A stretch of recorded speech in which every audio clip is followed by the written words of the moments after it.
एक धोखेबाज ने पुष्पा के सामने। पुष्पा 2 तो आपने देखी होगी, नहीं देखी तो ये सुन लो। पुष्पा 2 का रीलोडेड वर्जन थिएटर में आ गया है। ये तो लोग शायद जानते हैं, पर ये कोई नहीं जानता कि वो 20 मिनट में पूरी मूवी को बदल के रख दिया है। ये सारा कनेक्शन पार्ट 3 से है।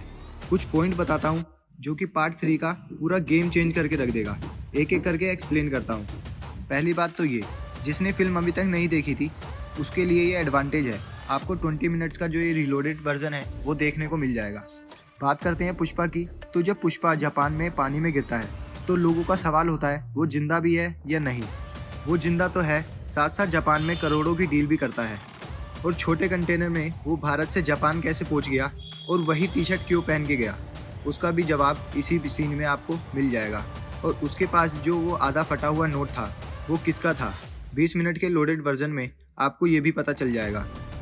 वो जो आधा फटा हुआ नोट था वही पुष्पा की जान बचाता है, नहीं तो अभी तक सेकंड पार्ट में पुष्पा का एंड हो गया होता।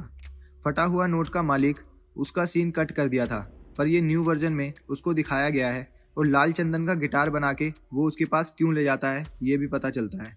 और उसमें सीएम कैसे बना है उसको भी पूरी तरह से एक्सप्लेन किया गया है। और जग्गा रेड्डी जो पुष्पा को सिंडिकेट में लाया था उसका एंड पार्ट 2 में हो गया है। और साथ कुछ ऐसा हुआ है जो आपने शायद कभी ना सोचा होगा। श्रीलंका वाला जो बड़ा डीलर था उसका भी गेम ख़त्म हो चुका है। कार एक्सीडेंट में दोनों का गेम ख़त्म।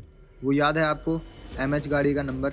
इसकी जान के पीछे भी शेखावत का हाथ था, क्योंकि यही था जो जानता था कि जापान में माल कहाँ पर जाना है। तो अब थोड़ा फैमिली मैटर भी बात कर लेते हैं। आपको याद है पुष्पा को जो पिताजी ने उसके चैन दी थी, जो कि बड़े भाई ने छीन ली थी पिताजी के गुजरने के बाद, और बॉम्ब ब्लास्ट होने से पहले शादी में वो चैन उसको लौटा देता है। बोले तो हम साथ साथ हैं। पार्ट 3 आ रहा है, इसलिए पार्ट 1 का विलन का वापस आना भी ज़रूरी है। तो जोली रेड्डी आता है और उन दोनों की कन्वर्सेशन भी होती है। और उस दौरान गोली चलती है तो पुष्पा जो कि बाल बाल बच जाता है। शेखावत ने जो माल पकड़ा था वो नकली था, ये तो आप भी जानते हो, पर उसने उसको क्यों जलाया उसके पीछे का राज भी पता चलता है।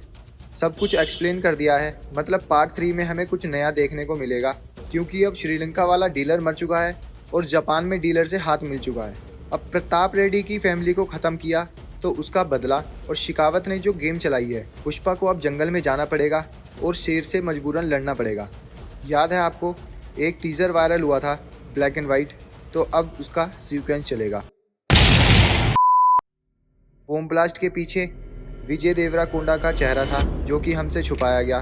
सब कुछ अगर यहीं सुन लोगे तो मूवी देखने में मज़ा नहीं आएगा। हाँ, पर एक बात ज़रूर बता दूं कि सेकेंड हाफ के बाद आपको ये सब कुछ देखने को मिलेगा। तो मिलेंगे नई वीडियो के साथ। सी यू। నేను చూడలేదనే ఓ పులిపికి పోతా ఉంటావంట కదా పులిపెక్కిపోతాండానా